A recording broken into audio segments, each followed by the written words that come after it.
দ্বিতীয় ওভার করার জন্য সেই কারেন্ট মাহফুজকে দেখতে পাচ্ছি। স্ট্রাইক প্যান্থ শাহিন, ওরে হোয়াইট, ওরে হোয়াইট। দ্বিতীয় ball, back to back wide বল।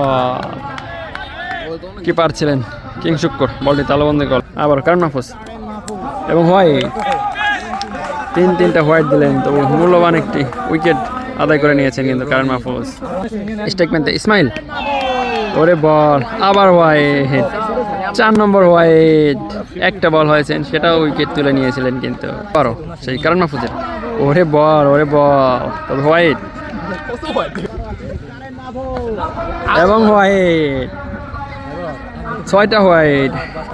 পরবর্তী মাহফুজ, আবার হোয়াইট, আবার হোয়াইট, একটা না 7টা হোয়াইট। এক ওভারে 7টা হোয়াইট দেখতে পেলাম আমরা। পরবর্তী বল, আবার হোয়াইট, আবার হোয়াইট, একটা না এক ওভারে 8টা হোয়াইট দিলেন। ওরে কারেন্ট মাহফুজ, এটা কি করতেছেন?